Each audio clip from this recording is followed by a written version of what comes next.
Hi everyone and welcome back to the Football Analyst. Today we're going to take a look at the Chelsea Football Club, particularly by focusing on their recent 1-0 win against a revamped Tottenham Hotspur in the Premier League.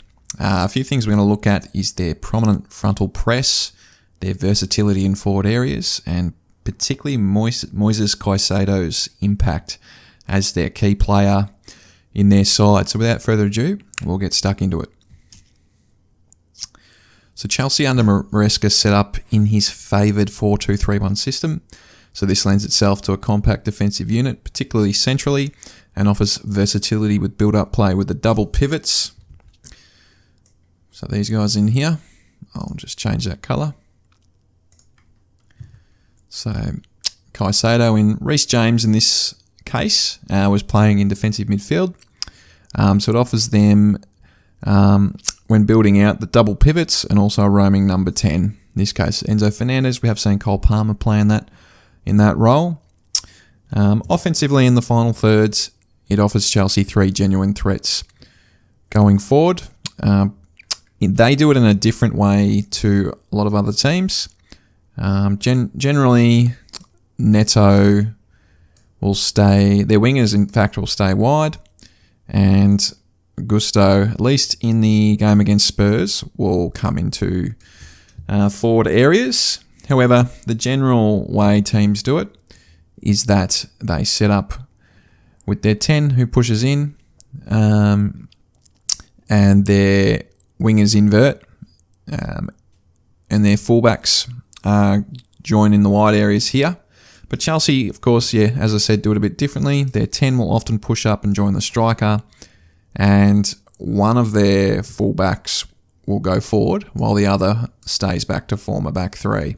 So Cucurella generally is the one that joins the back three with their centre backs, and then Gusto will either overlap Neto or he will cut inside and take Neto's place, and Neto will stay wide. Garnacho tends to stay fairly wide to allow for Enzo to come in, or Cole Palmer when he's fit. But that's generally how they change structure or formation when they go forward. The first thing we're going to take a look at is Chelsea's prominent frontal press. This was something that stood out pretty much from kickoff, at least in the game against Spurs. I've seen a bit of Chelsea. They did this very well against Liverpool. So we'll take a look at how they like to set up their press. So Chelsea, when coming up against the now common 4-4-2 build-up strategy, opt for a shape resembling a 4-1-4-1. So it kind of looks like this. So this allows them to mark the two pivots. So with Enzo here, he will generally, the 10 will take one of the pivots, and Reece James takes the other one. This allows Caicedo to almost play a bit deeper and shield the back line. So this allows them to mark the two pivots and the fullbacks with the fullbacks to mark the wingers, while leaving one of the centre halves to sweep or cover his teammates. So we'll take a quick look at this in action. So in this scenario, we can clearly see the shape for both teams. So Chelsea are playing, it's kind of not quite a front three, but if you think about Garnacho maybe being a touch higher, it's the front three there. Then you have the two midfielders and Enzo and James coming up to mark the pivots, and Caicedo is back here. We can see Gusto is slightly inwards to cover the inverted winger. We can also see that the strategy behind this with one up top is to really allow the goalkeeper to decide which way he wants to go, and then all João Pedro has to do is curve his run to shade any play back to the goalkeeper. So it pretty much forces Danzo to come down this way and fall into Chelsea's trap, their press. And they can easily put the squeeze on Tottenham. So we'll take a look at how this unfolds in the next slide. So as we can see, Pedro has pretty much followed Danzo all the way up, almost to the touchline. And we can see Chelsea have really put the clamps on Spurs. He really doesn't have any options. Probably only two decisions he can make here. It's either bomb the ball out of bounds or play it to a feet play it to a teammate's feet who's going to be under a fair bit of pressure. We can see Enzo was cut off playing to his man, and Garnacho was sweating on anything short. So that's quite a risk for Danzo to play it there, but he chooses to play it down here, and it's just too easy for Chelsea to cut that off.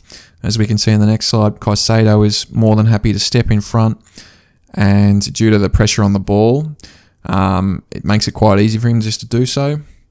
And after a couple of bobbles amongst players, Chelsea are able to turn this into quite a threatening attack, particularly as Pedro has actually ushered Danzo a long way out of position. So they're a centre-back short, really. Their full-back's up here. One of their holding midfielders is there. And Reece James, as you can see, is in a lot of space forward of their midfield defence, really. So this type of press is very effective and plays well under Chelsea's personnel. James, and in particular Caicedo, have great instincts. And the structure really is set up for them to turn these types of recoveries into fruitful counterattacks against an exposed defence. So Chelsea are doing this very well. They've really got a good personnel. Cucurella's very good. It's putting pressure on the receiver. Enzo Fernandez is much more than just a 10. He can play anywhere in midfield. And, Reece James, he's just got quality in spades. He's really strong on the ball and has a really good tackle rate as well in the Premier League so far this season. But this is where they spawn a lot of their chances, particularly in this game. They were really able to... It's not just about creating opportunities in attack. It's also just limiting the opponent from even getting past halfway. So it's still a defensive... the best thing about it is its defensive ability to pretty much give your goalkeeper about 30 minutes off at a time if you've got a really good press going. But that's just a quick look at their forward press. We will move on to their versatility in forward areas. So this is another thing that Chelsea do very well. They've got a lot of versatility in attack. So as mentioned earlier, Chelsea transition into a 3-2-5 shape, which has become very common to see across teams in the Premier League and across Europe. This affords Chelsea the ability to easily overload the fullbacks in wide areas and to keep a level of influence centrally. Gusto usually, or Cucurella, have the ability to invert and play as an inside winger. So right now I've got Gusto here, but he could easily swap with Neto, and Neto can play wide. Generally, you see Fernandez coming here or Cole Palmer. There's no point. They're so good in front of goal. You'd probably prefer them to move up a little bit more and join the front line. And Cucurella's just a really good all-round player. He's more than capable of joining a back three if there's any counter-attacks. Cole Palmer, of course, when fit, is really lethal as almost like that shadow striker. But as we can see, in terms of overloading the wide areas, if teams are going to play with a back four, João Pedro's left here, really without a marker. If the fullback's marking Gusto, the centre-halves are marking Fernandez and Neto, and then Garnacho's getting marked by the other fullback, it really forces one of the opponent's sixes to come back and defend Pedro, which can cause a bit of confusion. It also leaves space in midfield. So as you can see, Caicedo there and Reece James are really only getting marked by one player, particularly if the ball's out in wide areas. This defender often gets charged with tracking any runs from Neto here, because obviously the centre-back, I'll draw that a bit, the centre-back doesn't want to have to come out there to track Neto. He wants to stay in the box and guard this front post. The fullback is probably tied up with Gusto. So we'll get into some examples of how this can be very effective for Chelsea. So in this instance, we can clearly see the shape Chelsea create when in possession. We can see the 5 here. Gusto's inverted there, and Neto is wide.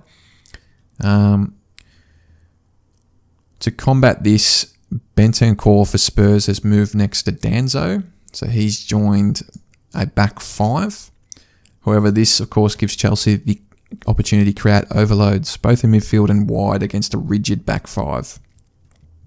So as the ball is transferred from James over to Neto, we can see Gusto has dragged their 6 away, and the fullback is occupied with Neto because he needs to come out to cover this. And it's allowed Gusto lots of space to receive this ball. We can see the big gap that's now afforded sort of to the left of this centre-back. And now he's got a lot of space he has to cover here, this centre-back. So when he moves across, he's still leaving a heap of space here because this 6 here is having to track Gusto. So it does create a lot of issues.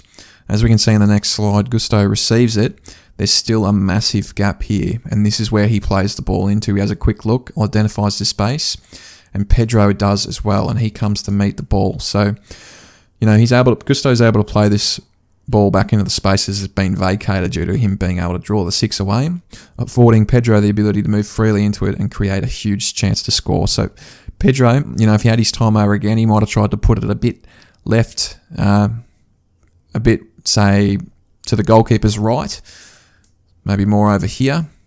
In this case, he hits it straight at the keeper, and it gets saved. It just goes to show how easy it is for Chelsea to manipulate a back 5. If a team's going to put a 6 in their back 5, it really only leaves one to track any runs like this, and it's quite easy for Chelsea to manipulate and find space.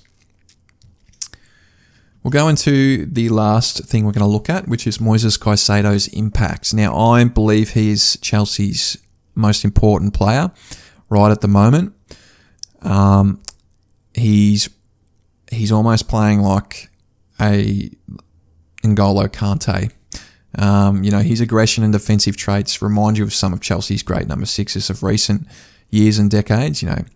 Makelele, Essien, Kante, as I said, all great defensive 6s with the ability to dominate a game from the middle. And we're going to take a quick look at how Caicedo has recaptured his form. He was a bit quiet last year, and his ability to impact and control games defensively from the heart of the pitch. So the only example we're going to look at, because I think this says a lot, is the lead up to Chelsea's only goal, which won the game, and how influential Caicedo can be with his movement, aggression, agility, and ability to get a foot in. I think that's the biggest thing, just his ability to stretch and get a foot in and knock the ball loose. In this scenario, he made the best part of 3 challenges in 10 seconds. So the first one is the ball is played over to Spence, and Caicedo, once he identifies that Spence takes a heavy touch, he's onto it straight away. So we'll keep a quick look of this. Bear with me. So as we can see, he takes it straight away. He's onto it straight away. So if we have a look at that again, soon as he takes a heavy touch, Caicedo is onto him. As soon as that touch is poor, he's almost smelling it to start with, and then once he sees it, he goes. Now, a lot of people might think, that's obvious. You just press on any kind of heavy touch, but it's the scent. It's him already thinking that this is going to be a heavy touch, and he's already making his movement towards it. He's preempting that it's going to happen, and he's predicting, and that's the main thing that the best 6s in the world have in common. Now, as Spence takes this heavy touch, Caicedo comes and makes the challenge. The ball kind of gets bobbled around. Neto plays quite a poor pass. The ball is rolled back, and you think, okay, Spurs have got it back, but no. Caicedo sees something. He sees a chance to put pressure on. He identifies that the only real option is down here to this fullback, and that's what he goes for. So when we look at this, he already moved towards. He didn't even bother really. He just feigned to go to the ball, and then went straight for this player here. And if we look at what's happened after, it gets played back because this player sees Caicedo coming, and he's like, I don't want to have to deal with that. He plays it back really lazily, and Caicedo's onto it. If you take a look at the rest of the field, look how flat-footed everyone is. I mean, even his teammates, Pedro's flat-footed, Garnacho, Reece James, actually Enzo apologies, has only just realised that this is an opportunity. Actually, that's Neto. Reece James has not moved. The Spurs players are totally flat-footed here. They're not even considering that this could happen. Caicedo is really the only person on the pitch right now that even identified that this was a possibility, and that just goes to show his natural instincts that it doesn't matter where on the pitch he might be, he identifies scenarios and almost plays it out like a chess player in their head. He's like 3 steps ahead as a defensive player and where he can press, which is fantastic. And as we look here, he's able to get a foot in there, get it over to Pedro, and they score. So, that was all in the space of 10 seconds practically. If we go back and watch that again and find, when he ends up getting the ball back, I just want to show something. Just to add a little bit more to what I'm saying, he started pretty much over here. And if you try and remember where all the other players were when he started moving, he's moved all the way from here to here to here and then ends up down there to create the assist in the space of 10 seconds. And everyone else has been totally flat-footed. Like, he was the only one. No one else was playing at his level in this moment, and that's all it takes in football to make a difference and give your team the win, because that was the only goal for the game and they scored. So, these types of movements have a massive effect not only on his team's morale, but also the anxiety it creates in the other team's decision-making when he is on the pitch playing like this. That's the biggest thing. Another thing with Caicedo is statistically he's been incredible this year, so this will be the final thing we'll quickly touch on. So as we can see, this is the defensive actions, and in particular tackles and interceptions combined. So Chelsea currently rank 3rd in the Premier League so far this season. So as we can see here, that's Crystal Palace.